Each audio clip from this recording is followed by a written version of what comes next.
Assalamualaikum warahmatullahi wabarakatuh. Waalaikumsalam warahmatullahi wabarakatuh. Biridhanillahi ta'ala wa li syafaati Rasulillah sallallahu alaihi wasallam wa ala alihi wa azwajihi wa dzurriyyatihi wa ahli baitihi ajma'in. Wa ila jami'i masyayikhina wa masyayikhina wa ila jami'i walidina al-Fatihah. A'udzu billahi minasy syaithanir rajim. Bismillahirrahmanirrahim. Alhamdulillahi rabbil alamin arrahmanir rahim maliki yaumiddin iyyaka na'budu wa iyyaka nasta'in ihdinas siratal mustaqim siratal ladzina an'amta 'alaihim ghairil maghdubi 'alaihim waladdallin amin. Bismillahirrahmanirrahim. Alhamdulillahi rabbil alamin wassalatu wassalamu ala sayyidina Muhammadin. Allahumma salli wa sallim ala sayyidina Muhammadin tibbil qulubi wa dawaiha wal afiyatil abdani wa shifaiha wa nuril absari wa diyaiha wa ala alihi wa sahbihi ajma'in amma ba'du. Subhanaka la ilma lana illa ma 'allamtana innaka antal alimul hakim. Rabbi ishrah li sadri wa yassir li amri wa hlul 'uqdatam min lisani yafqahu qawli. Allahumma anfa'na bima 'allamtana wa 'allimna ma yanfa'una wa zidna 'ilman. Alhamdulillahi ala kulli hal wa na'udzu billahi min hali ahlin nar. Amin amin ya rabbal Alamin.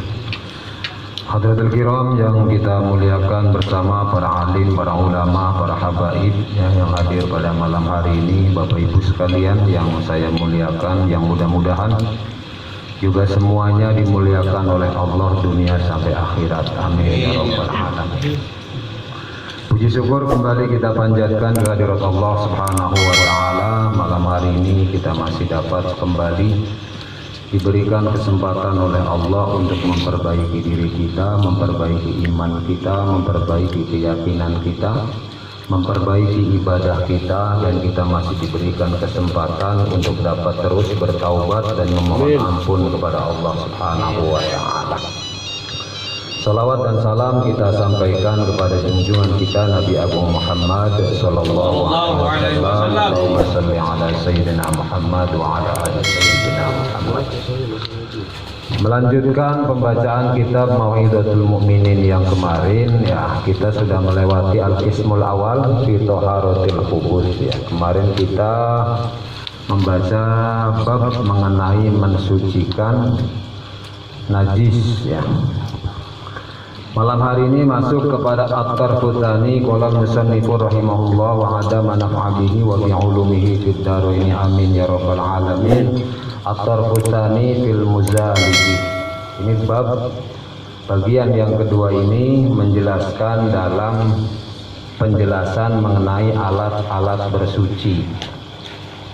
Alat-alat bersuci itu wa huwa imma jamidun wa imma ma'i'un. Ammal jamidu fa hajarul istinja'u fa huwa mutahhirun tathirun takfifin bi syarti ayyakuna sulban munsiqan ghairu muhtaramin. Alat bersuci itu ada kalanya benda padat, ada kalanya benda cair. Benda padat itu adalah fahajarul istinja, batu yang bisa digunakan untuk istinja. Cuman dengan syarat dia harus suci dan bisa mensucikan sebagai keringanan syariat dalam syariat umat baginda Rasulullah Shallallahu Alaihi Wasallam. Tapi bisyartin dengan syarat ayyakuna sulban, benda yang digunakan bersuci itu harus keras. Yang kedua munsikon, menyerap. Yang ketiga ghairu muhtaramin, benda yang tidak dimuliakan. Wa amal ma'i'ati fala tuzalu bi mukhalatatin ma yastaghna anhu. Adapun benda cair tidak semuanya bisa digunakan untuk bersuci kecuali air saja. Air pun kalau dalam fikih yang lebih luas harus air yang mutlak.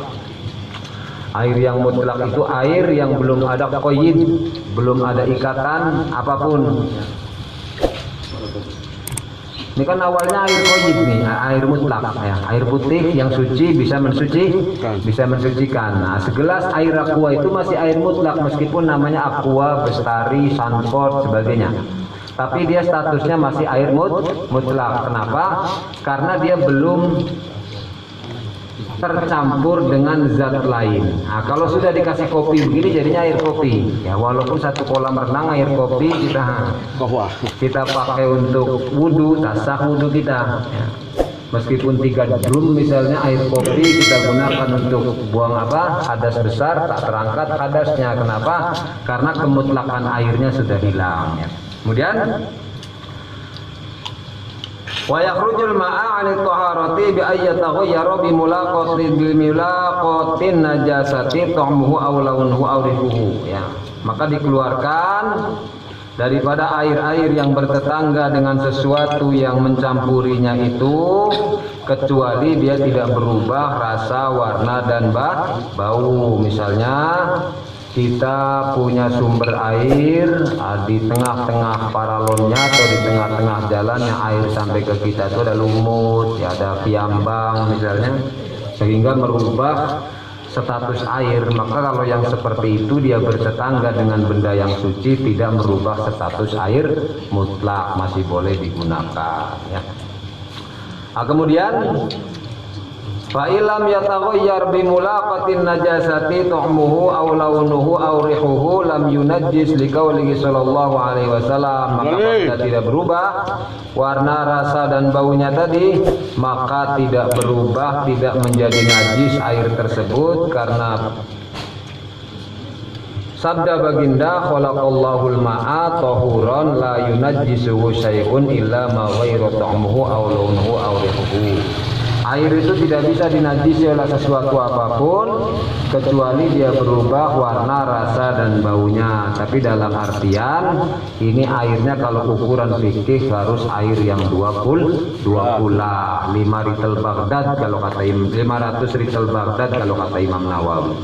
Tapi kalau ukuran kita gampangnya punya bak mandi itu minimal 60 cm persegi, panjang 60 cm, lebar 60 cm, panjang 60 cm. Kalau kita punya bak mandi sebesar itu, meskipun kejatuhan bangkai cicak tidak otomatis menjadi najis, kecuali warna, rasa dan baunya berubah. Tapi kalau air segelas kopi ini kejatuhan cicak mati, jangan diminum lagi. Najis dia, bukan obat, racun.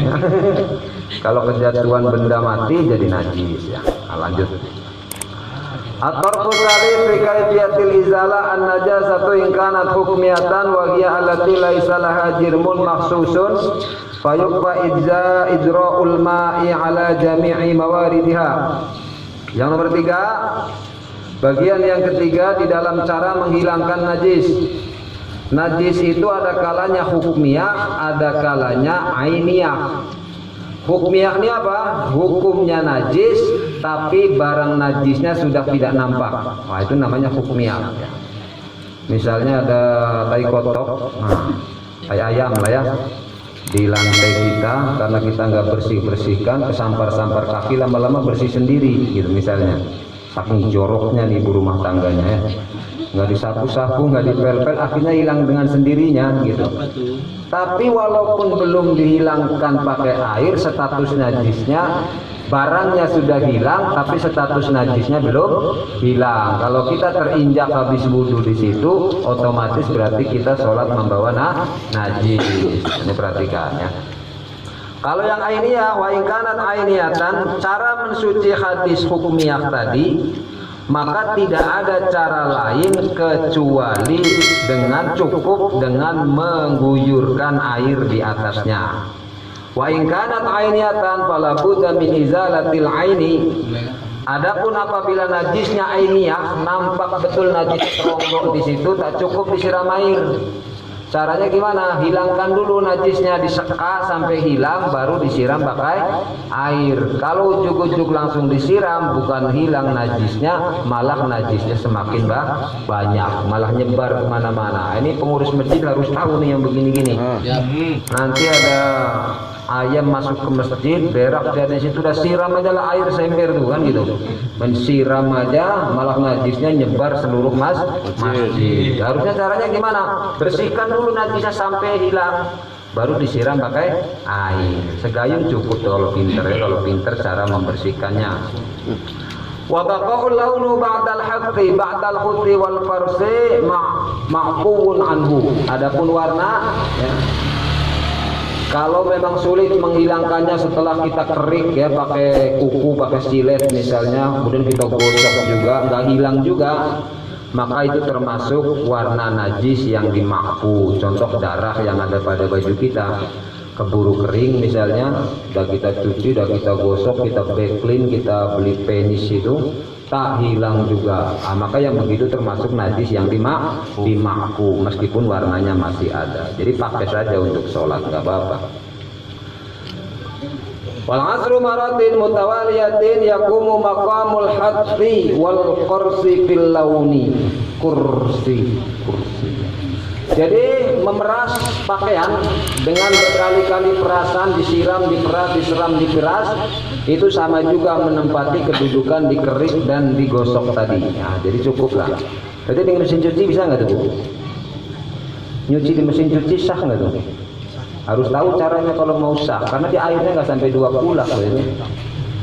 Caranya gimana? Jangan benda najisnya mendatangi air. Harus airnya yang mendatangi najis. Jadi masukkan pakaiannya dulu baru disiram. Jangan naruh air dulu penuh baru pakaian kita belepokin ke situ gitu. Najisnya makin banyak. Bekas kencing anak, bekas macam-macam dimasukin ke situ. Makanya ini kan salah satu ulama kita memakruhkan kalimat-kalimat mulia ditulis di sembarang tempat. Ya Bu ya. Nggak kayak yang sebelah itu gitu loh. Kalau kita enggak boleh sebelah rumah maksudnya ya. Kalau kita nggak boleh. Imam Nawawi menyatakan makruh tarhim, menempatkan kalimat-kalimat mulia di sembarang tempat meskipun di masjid. Makanya kan masjid itu makruh dihias berlebihan pakai kaligrafi, itu makruh sebetulnya Pak. Cuman karena sudah ada kebiasaan. Artinya apa? Karena khawatir tersepelekan itu maksudnya. Kalau sampai tersepelekan jadi haram, dosa kita. Nah, makanya kan orang kayak kita orang NU itu nggak ada lah Pak yang supaya dibilang Islam itu pakai peci tauhid itu nggak ada. Nanti kotor dicuci pula sama sempak istri kan gitu. Dosa kita Pak menyepelekan itu. Kaos lagi misalnya kan tulisannya la ilaha illallah, masuk WC kebelet nggak mungkin dibuka dulu kaos itu kan. Ya Allah kalimat tauhid Pak masuk WC, naudzubillah min dzalik. Bendera tulisin la ilaha illallah, bawa demo ke sana kemari, capek demo dilempar di gudang, dikencingin tikus ya. Ini yang makruh mendekati haram yang seperti ini. Kenapa? Karena akhirnya kalimat-kalimat mulia tersepelekan. Kita umat Islam Ahlus Sunnah wal Jamaah, kalau memang menulis kalimat-kalimat begitu di pakaian itu baik, pastilah ulama-ulama kita telah mendahuluinya dulu. Tapi nggak dibuat sama ulama-ulama kita. Ulama kita ngajarin la ilaha illallah itu bukan diletak di bendera. Zikirkan, wah kan gitu kan. Kalau Qadiriyah Naqsabandiyah berapa kali tuh? 1665 kali ya. Tempatkan di latifah-latifahnya tertentu, tarik kata subun-ubun kan gitu tuh. Itu kan ada mursyidnya. Jadi cara menjaga kalimat la ilaha illallah itu seperti illallah gitu ya. Itu kan harus ada mursyid.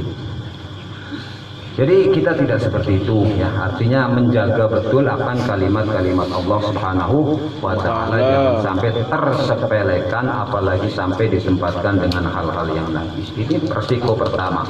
Yang kedua, kita mengoleksi baju, mengoleksi pakaian dengan tulisan-tulisan mulia seperti itu. Kalau kita mati, anak kita tak peduli dengan agama, dijadikan kain pel misalnya, ya, dosa nggak kira-kira jadi dosa jariah Pak yang makainya yang belinya itu kan? Karena apa? Anak kita menyepelekan sebabnya kita yang beli duluan gitu maksudnya ya. Jadi jangan sampailah kayak gitu ya. Kita nggak perlu karena ingin disebut Islami kemudian hanya menampakkan simbol-simbol keagamaan yang justru akhirnya menyepelekan agama itu sendiri. Ini orang yang sebelah lah yang nggak ngajinya kurang ya. Jadi jangan ikut-ikutan kita maksudnya gitu. Selanjutnya al-qismu tsani taharatul ahdath, mensucikan hadas. Wa minha al-wudu wal ghuslu wat tayammum wa yataqaddamu al-istinja.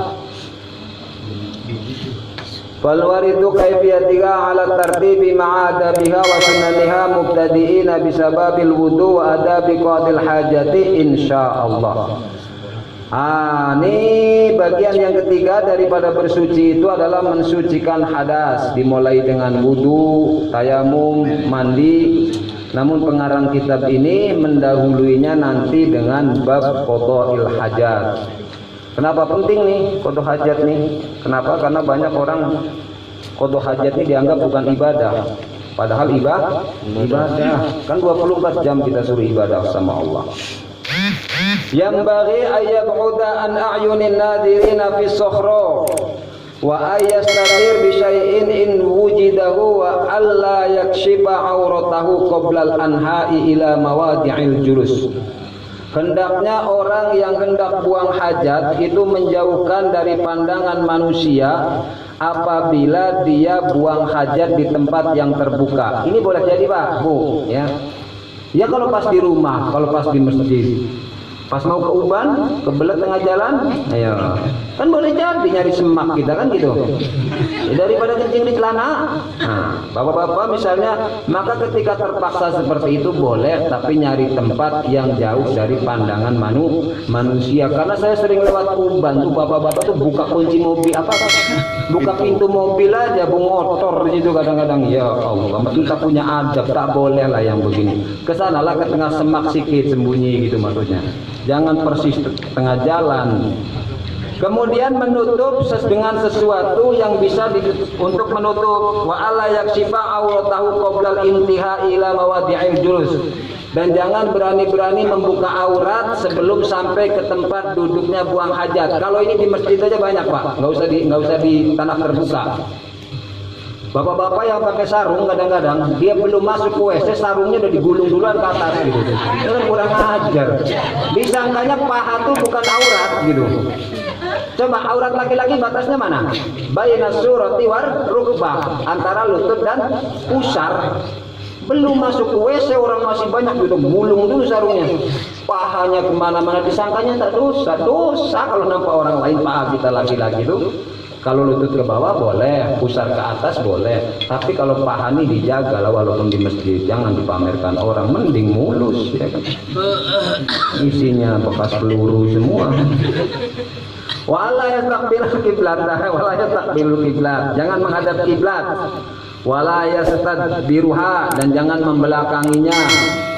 Wa ayataqo al-julus fi muhdatin nas, dan jangan sampai kita buang air kecil maupun besar di tempat orang berkumpul. Ini kebiasaan Bapak di pos kampling nih. Saya tiap-tiap nongkrong di pos kampling kok bau pesing gitu. Ini biasanya gitu, kalau kebelet kencing nggak mau jauh-jauh dari belakang pos itu. Padahal itu tempat ngumpulnya manusia, Pak. Dosa kita dilaknat orang, Pak. Semprul tulis siapa lah kencing dekat sini kan gitu biasanya orang duduk kan. Akhirnya kita makan laknat orang gara-gara jauh lah sedikit, jangan di situ gitu maksudnya ya. Jangan membelakangi kiblat, jangan menghadapnya. Tapi ini kemakruhannya kalau kata Imam Nawawi ketika kita berada di tanah lapang. Tapi kalau dalam bangunan, ibu jangan habis ngaji begini ternyata balik meriksa, WC aku ngadep kiblat, bongkar pula, jangan. Bayar tukang mahal Bu ya. Jadi gimana kalau dalam rumah? Kalau dalam bangunan tertutup, kata Imam Nawawi kemakruhannya hilang. Tapi kalau kita nak beradab juga ya tinggal pantatnya dimengosin sikit gitu, jangan ke kiblat betul lah gitu maksudnya ya. Kalau memang tetap nak beradab dalam bangunan seperti itu, jangan WC-nya dibongkar Pak Bu, sayang. Poslen mahal sekarang. Wa alla yabula fil ma'ir raqidi, jangan kencing di air yang diam. Nah, ini air yang diam. Air yang diam ini kan air yang nggak ngalir, enggak? Ini kan kebiasaan ibu-ibu kalau berenang di areka tuh. Kalau ada kebelet kencing nggak mau ke toilet, kencing aja di celana, ada yang tahu gitu kan. Ini Pak, itu air yang tenang, air kolam renang walaupun banyak jangan dikencingin. Ini pengalaman saya waktu kecil Bu. Wa tahta syajarati al-mustamarrah, dan jangan di bawah pohon yang berbuah meskipun sedang berbuah. Pokok rambutan tuh jangan dikencingin bawahnya Pak, makruh. Nggak tahu nih alasannya apa ulama ya sampai memakruhkan pohon yang berbuah itu dikencingin. Padahal nggak ngaruh juga dengan rasanya kan. Rambutannya tetap enak gitu maksudnya. Agak pesing-pesing sedikit. Oh gitu ya. Wafil tukbi, dan jangan buang air kecil di dalam lubang. Kenapa? Karena lubang itu boleh jadi tempat saudara-saudara kita dari bangsa jin. Jadi kencing. Tapi bukan ulama itu ya. Ya? Nah, itu kalau tafsirnya orang sana lah ya. Kalau kita bukan, jangan lubang tuh dikencingin, bahaya tuh, itu tempatnya jin. Pegang punya kita bengkaan ya. Inilah sampai sini saja mungkin Bapak Ibu sekalian, ini biar gak ngantuk aja disertai intermezzo ngajinya, jangan serius-serius sekali. Saya dulu ngaji kitab ini nggak boleh ketawa Bu sama guru, tapi nih saya mohon maaf lah kepada Allah karena saya bawa ketawa. Kenapa? Karena nih kalau dibawa ketawa kata guru saya kurang beradab. Ini kitab tasawuf soalnya gitu, tasawuf plus fikih gitu, jadi nggak boleh. Tapi nggak apa-apa daripada ngantuk saja. Ya mudah-mudahan bermanfaat apa yang saya sampaikan ini dan memperbaiki ibadah kita. Wallahul muwaffiq ila aqwamit thoriq. Assalamualaikum warahmatullahi wabarakatuh. Waalaikumsalam warahmatullahi wabarakatuh.